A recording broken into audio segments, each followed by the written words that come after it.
Guys, आज की जो वीडियो है वो काफ़ी ज़्यादा इंटरेस्टिंग होने वाली है क्योंकि आज की वीडियो के अंदर हम बैटरी से जुड़े हुए जो सबसे ज़्यादा सुने जाने वाले मिथ है और हो सकता है आप में से काफ़ी सारे लोग इस चीज़ को फॉलो भी करते हो, वो हम बस्ट करने वाले हैं। अब ये जो बैटरी से रिलेटेड मिथ है वो लोग एंड्रॉयड और आईफोन दोनों में फॉलो करते हैं, लेकिन जो ज़्यादातर आईफोन यूज़र रहते हैं वो ज़्यादा कंसर्न रहते हैं अपनी बैटरी को लेके। एक तो सबसे पहली जो बात है, आईफोन के बैटरी बैकअप को लेके सभी लोग परेशान रहते हैं। तो आईफोन 11 में काफ़ी तगड़ी बीच में दिक्कत चल रही थी कि बैटरी जो है वो नहीं चल पा रही है उतना, तो इसका भी मैं आपको एक सॉल्यूशन बताने वाला हूँ इस वीडियो के अंदर। लेकिन उसके अलावा अगर आपके आसपास या फिर आप खुद भी हो सकते हैं जो आईफोन इस टाइम पे यूज़ कर रहे हैं, उनके ज़्यादा जो है वो कंसर्न इस चीज़ को रहते हैं कि फास्ट चार्जिंग हमें नहीं लेना है, किसी अदर ब्रांड के स्मार्टफोन या फिर जो उसकी केबल होती है उससे हम चार्ज नहीं करेंगे, बैटरी डैमेज होगी। तो ऐसे जो छोटे मोटे मिथ्स हैं वो आज हम इस वीडियो के अंदर बस्ट करने वाले हैं। तो हेलो गाइस, मेरा नाम है Sumit, welcome to my channel जिस पे हम करते हैं product unboxing, product review and tech talks. अगर आप भी इंटरेस्टेड हैं इन सब चीज़ों में तो प्लीज़ हमारे चैनल को सब्सक्राइब करके जरूर जाइएगा।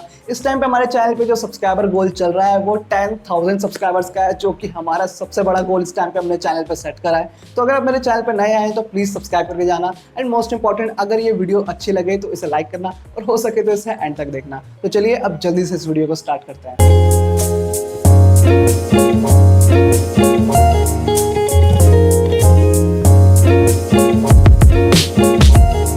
इस वीडियो के अंदर जो मिथ मैं आप सभी लोगों को बताने वाला हूं वो जो है आईफोन यूजर्स ज्यादा रिलेट कर सकते हैं, क्योंकि आईफोन यूजर्स बैटरी को लेकर ज्यादा कंसर्न रहते हैं as compare to Android user. लेकिन जो ये बातें मैं आप सभी लोगों के सामने शेयर करने वाला हूं वो दोनों के लिए फॉलो होती है, चाहे वो एंड्रॉइड यूजर हो या फिर आईफोन यूजर। तो स्टार्ट करते हैं सबसे पहले मिथ के साथ। और जो हमारे सब्सक्राइबर फैमिली में जो कुछ लोग हैं काफी ज्यादा इससे रिलेट कर सकते हैं, क्योंकि उन्होंने या तो आईफोन परचेस कर लिया होगा या फिर इस टाइम पे प्लान कर रहे होंगे। ऐसे दोनों सिनेरियो में बॉक्स के अंदर आपको चार्जर देखने को नहीं मिलता, और अगर आप फास्ट चार्जर बाय करना चाहते हैं तो काफ़ी सारे जो क्वेश्चन है इससे जुड़े मेरे पास आते हैं कि क्या उनको ओरिजिनल जो एप्पल की तरफ से फास्ट चार्जर और जो केबल आती है वो उनको बाय करना चाहिए। कम से कम 5 से 5,500 रुपए के अंदर ये दोनों चीज़ें आती हैं, या फिर अगर वो किसी और ब्रांड का जो है अडेप्टर और केबल यूज़ करेंगे तो उनके फ़ोन पे तो कोई इफेक्ट नहीं पड़ेगा। एक पॉइंट आज आप सभी लोगों के सामने मैं अच्छे से क्लियर कर देता हूँ कि अगर आप किसी और ब्रांड का फास्ट चार्जर अडेप्टर खरीदना चाहते हैं या फिर डेटा केबल आप यूज़ करना चाहते हैं अपने आईफोन के साथ, तो वो आपकी बैटरी को बिल्कुल भी डैमेज नहीं करेगा। और ये चीज़ बिल्कुल प्रूवन है। यूट्यूब पर ढेर सारी वीडियो इससे रिलेटेड पहले से ही अपलोडेड हैं, काफ़ी सारे लोगों ने इससे रिलेटेड आर्टिकल भी पब्लिश करे हुए हैं, तो आप ये सारे जाके चेक कर सकते हैं। लेकिन अगर आपको हमारे किसी का भी ट्रस्ट नहीं है तो एप्पल ने खुद थर्ड पार्टी वेंडर्स को जो है वो कॉन्ट्रैक्ट देती है, तभी अगर आप कोई सही ब्रांड की अगर आप कोई डेटा केबल या फिर अडेप्टर परचेस करना चाहते हैं तो वहाँ पर भी बड़ा बड़ा मैंशन करा होता है कि सर्टिफाइड बाय एप्पल। तो आप जो ये चार्जर और ये जो डेटा केबल है आराम से यूज़ कर सकते हैं। और अगर आप मेरा ओपिनियन जानना चाहते हैं कि अगर आप फास्ट चार्जर लेना चाहते हैं तो सबसे पहले जो सेम वोल्टेज का जो आपको एप्पल का चार्जर देखने को मिल रहा है वही सेम आप किसी और ब्रांड का परचेस करिए। और अगर मेरे प्रेफर्ड ब्रांड की बात करें कि कौन सा चार्जर आपको आईफोन 11 या फिर आईफोन 12 को फास्ट चार्ज करने के लिए लेना चाहिए, तो वो रहेगा Xiaomi और एंकर। ये जो दोनों ब्रांड्स हैं इन्होंने अपने जो चार्जर स्पेसिफिकली आईफोन 11 और आईफोन 12 के लिए बनाए हुए हैं, तो आप इन दोनों के जो फास्ट चार्जर एडेप्टर हैं एक बार जरूर चेक कर सकते हैं। अब नेक्स्ट मिथ के बारे में अगर हम बात करें तो ये वाली मिथ आप सभी लोगों ने 100% जरूर सुनी होगी, चाहे आप आईफोन यूजर हो या फिर एंड्रॉइड यूजर, कि अगर आप अपने स्मार्टफोन को जब वो 100% चार्ज हो जाता है उसके बाद उसे हटाना भूल जाते हैं तो आपके स्मार्टफोन की बैटरी को वो सीरियस डैमेज दे सकता है, या फिर ओवर चार्ज होकर आपकी बैटरी जो है वो फट भी सकती है। तो यहाँ पे इस वाले मिथ को भी मैं बिल्कुल क्लियर कर देता हूँ कि ये बात बिल्कुल सच होती है अगर हम बात कर रहे होते कम से कम 7 से 8 साल पुराने वाले किसी भी स्मार्टफोन के अंदर। लेकिन आज के टाइम पे जितने भी स्मार्टफोन्स मार्केट के अंदर अवेलेबल हैं सबके अंदर आपको एक बैटरी में सेफ्टी फीचर्स देखने को मिल जाएगा, और ये काम तब करता है अगर आप 100% तक अपनी बैटरी को चार्ज कर चुके हैं और उसके बाद पावर सप्लाई को बंद करना भूल गए तो जो स्मार्टफोन है खुद ब खुद पावर ब्रिक से जो पावर सप्लाई है लेना बिल्कुल बंद कर देता है, और जो पावर सप्लाई है उसको बिल्कुल ड्रॉप कर देता है। तो यहाँ पे आपको घबराने वाली बात नहीं है, और ये चीज़ आप जो है बिल्कुल घर में जो है अभी के अभी प्रैक्टिकल करके देख सकते हैं। जैसे ही आपका जो फ़ोन है 100% फुल चार्ज हो जाएगा, उसके बाद जो चार्जिंग वाला सिंबल है वो आपके फ़ोन से हट जाएगा और जस्ट आपको एक मैसेज शो करेगा देगा आपके नोटिफिकेशन पैनल पे कि आपका जो चार्जर है वो कनेक्टेड है। तो यहाँ पे वो ऑटो कट फीचर का काम कर रहा है। और अगर आप बिल्कुल टेक्निकली इसकी गहराई में जाना चाहते हैं तो एक डिवाइस आपका आता है जो कि पावर सप्लाई को मेजर करता है, या फिर आपको यूट्यूब पे ढेर सारी वीडियोस इससे रिलेटेड भी देखने को मिल जाएगी कि जैसे ही फोन 100% चार्ज हो जाता है उसके बाद जो पावर सप्लाई है वो बहुत ज़्यादा गिर जाती है।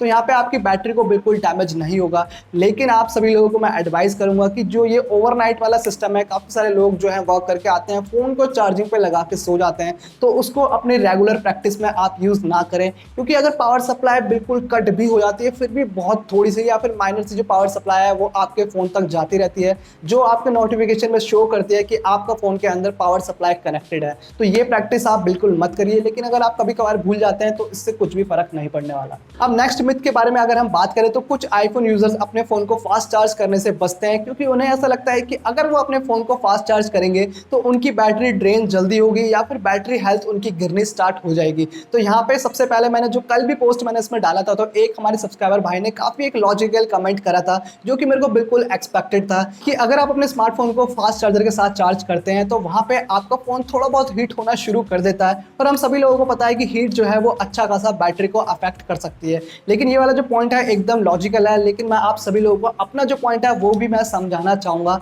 तो सबसे पहले बिना ज़्यादा टेक्निकल हुए ब्रीफली मैं आप सभी लोगों को बताता हूँ कि चार्जिंग और फास्ट चार्जिंग एक्चुअली में वर्क कैसे करती है। तो हो सकता है आप में से काफ़ी सारे लोगों को ये बात पता हो कि आपका जो फ़ोन है वो दो फेज़ में जो है वो चार्ज होता है। पहले फेज़ के अंदर जैसे ही आप अपना फ़ोन जो है कनेक्ट करते हैं चार्जर से, तो वोल्टेज जो है वो ग्रेजुअली इंक्रीज होती रहती है एक टर्मिनेशन पॉइंट तक, और यहाँ पे जो करंट रहता है वो एकदम कांस्टेंट रहता है। और आपने ज़्यादातर देखा होगा कि 70 से 80% तक आपका फ़ोन अच्छा खासा चार्ज हो जाता है और उसके बाद स्लो चार्ज होता है। तो वो इसी कारण की वजह से होता है। और जैसे ही एक बार टर्मिनेशन पॉइंट तक वोल्टेज पहुँच जाती है उसके बाद जो वोल्टेज है वो कॉन्स्टेंट हो जाती है और करंट जो है वो गिरना स्टार्ट हो जाता है कि बैटरी के आपको अफेक्ट ना करे। तो जैसे ही स्मार्टफोन इंडस्ट्री के अंदर फास्ट चार्जिंग वाली टेक्नोलॉजी आई तो मैंने अभी आप सभी लोगों को बताया कि वोल्टेज के साथ साथ अब जो करंट है वो भी फर्स्ट फेज में टर्मिनेशन पॉइंट तक एकदम इंक्रीज होता है, जिसके रिजल्ट में हमें दो जो है आउटपुट देखने को मिलते हैं। पहला कि आपकी बैटरी जो है वो बहुत जल्दी चार्ज हो पाती है, और जो दूसरा है वो है हीट काफ़ी ज़्यादा जनरेट होती है। लेकिन इसका सॉल्यूशन में मैन्युफैक्चरर्स ने हमें अडेप्टर के अंदर या फिर चार्जिंग ब्रिक के अंदर जो है इसका सॉल्यूशन दिया।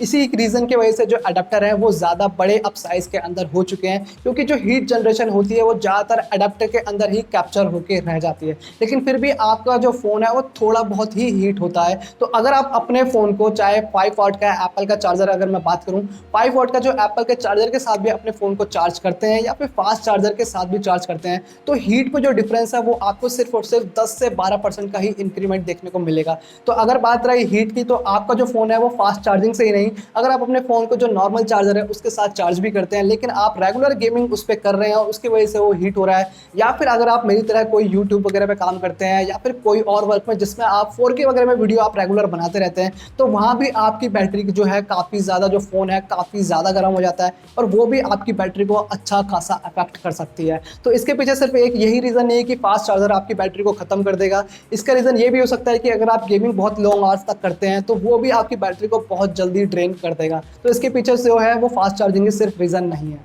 इन मिथ के पीछे एक्चुअल ट्रुथ क्या है वो मैंने आप सभी लोगों को अच्छे से एक्सप्लेन करा। आई होप अब आपके जो सामने बातें हैं वो क्लियर हो गई हो। लेकिन अब सबसे ज़्यादा इंपॉर्टेंट बात कर लेते हैं, जो आईफोन 11 यूजर्स हैं या फिर आईफोन 11 इस टाइम पे प्लान कर रहे हैं बाय करने का, इससे रिलेटेड मेरे पे काफ़ी सारे क्वेश्चन ये आते हैं कि बैटरी हेल्थ में काफ़ी ज़्यादा जो दिक्कतें हैं वो लोगों ने अब रिपोर्ट करना शुरू कर दी है। तो क्या आईफोन 11 की बैटरी वर्क करेगी उनके लिए या फिर नहीं, और आगे आने वाले 2 या 3 साल तक उनको ये डिवाइस कम से कम यूज़ करना है। तो यहाँ पे आप सभी लोगों को मैं बता देता हूँ कि ये वाली जो दिक्कत है, क्योंकि काफ़ी सारे जो यूजर्स हैं, इनफैक्ट जो मेरा खुद का फ्रेंड है जिसने नया फोन बाय करा, सिर्फ 2 महीने हुए, उसकी बैटरी जो है अपग्रेड करते ही कम से कम 10% तक जो है वो गिर गई थी। तो इसके पीछे का रीज़न ये है कि जो बैटरी कैलिब्रेशन में है उसमें दिक्कत है। आप जाके अगर आपने iOS 15 अपग्रेड करा हुआ है तो वहाँ पे आप अपनी जो बैटरी है वो कैलिब्रेट कर सकते हैं, और अगर आपकी बैटरी कम है और आपका जो गलत दिखा रहा है तो वहाँ पे जो बैटरी कैलिब्रेट होकर बिल्कुल सही दिखा देगा। लेकिन कुछ यूजर्स के साथ जो ये सिनेरियो है बिल्कुल उल्टा हुआ है कि iOS 15 के अपग्रेड से पहले उनकी बैटरी हेल्थ कम थी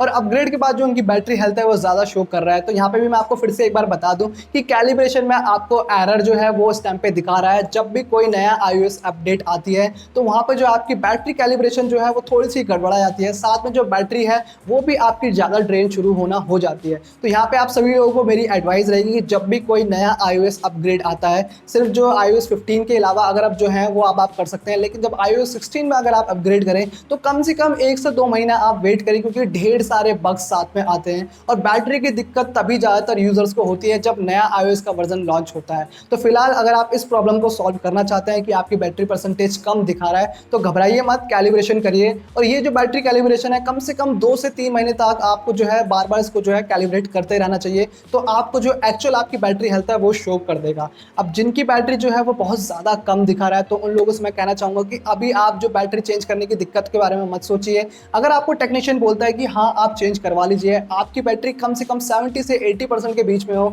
आपके आईफोन बैटरी हेल्थ, तभी आप उसको चेंज कराइए, वरना आप उसे चेंज मत कराइए। वीडियो के अंदर सारे मिथ हैं, उसके ट्रुथ के बारे में मैंने आपको बताया। बैटरी कैलिब्रेशन वाली जो दिक्कत आईफोन 11 के अंदर चल रही है कि किसी की बैटरी कम शो हो रही है, किसी की ज़्यादा बैटरी हेल्थ शो हो रही है, वो सारी दिक्कत भी कैसे सॉल्व करनी है वो भी मैंने अच्छे से एक्सप्लेन करी। तो इस वीडियो को अब यहीं पर खत्म करते हैं। अगर आपको मेरा ये कंटेंट पसंद आया तो मैं ऐसी वीडियोस बनाता रहता हूँ। अगर मेरे चैनल पर नए हैं तो सब्सक्राइब करके जरूर जाना। तो वीडियो को करते हैं यहीं पर खत्म, मिलते हैं आपसे कोई और इंटरेस्टिंग वीडियो में। Till then thank you, good bye.